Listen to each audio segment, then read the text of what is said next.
Bonjour, très heureux de vous retrouver encore une fois pour analyser la situation politique en Afrique.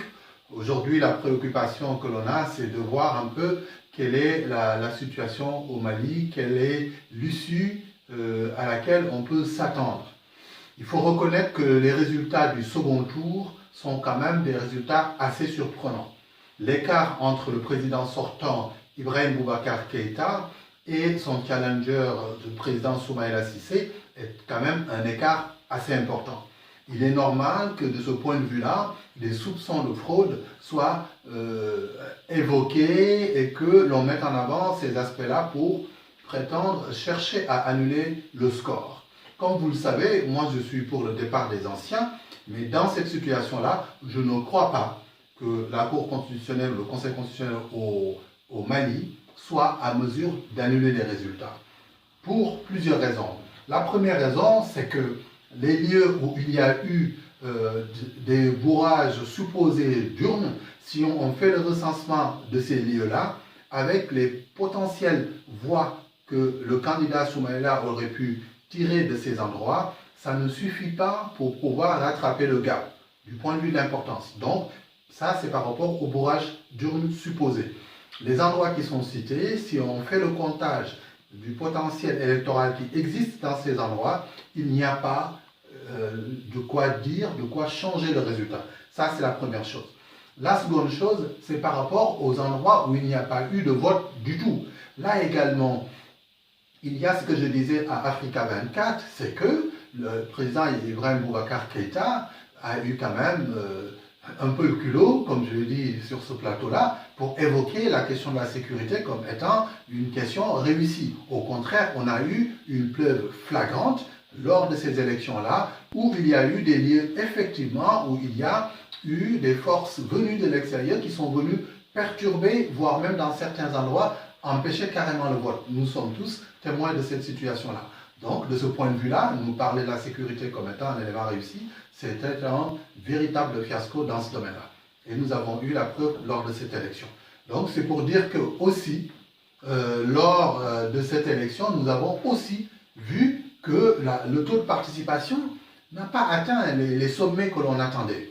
Il faut dire que les candidats éliminés au premier tour n'ont pas, pour la plupart parmi eux, donné de consignes de vote en faveur du challenger de l'opposition. C'est ce qui fait aussi que son score, il est évident que ça ne pouvait pas progresser de manière exponentielle à ce qui lui aurait permis de rattraper le gap qu'il avait déjà au premier tour par rapport au président sortant.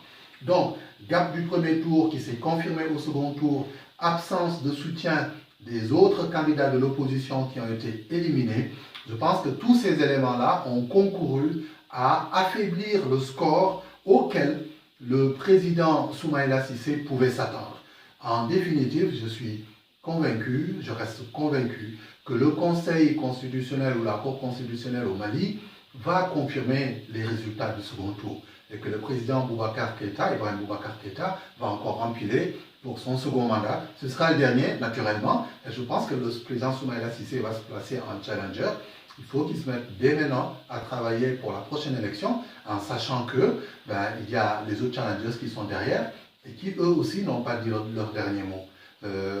Pour le Mali, je pense que c'est important que la situation revienne au calme et que tous les Maliens se mettent d'accord et qu'ils se mettent à travailler ensemble. Les recours, il faut les faire, ça fait partie du processus électoral, mais encore une fois, je ne crois pas que les retombées, l'impact de ces perturbations au niveau du vote soit suffisant pour pour annuler le résultat du second tour. Le Conseil constitutionnel le confirmera. En tout cas, c'est mon point de vue. Voilà ce que je pouvais dire par rapport à cette situation-là.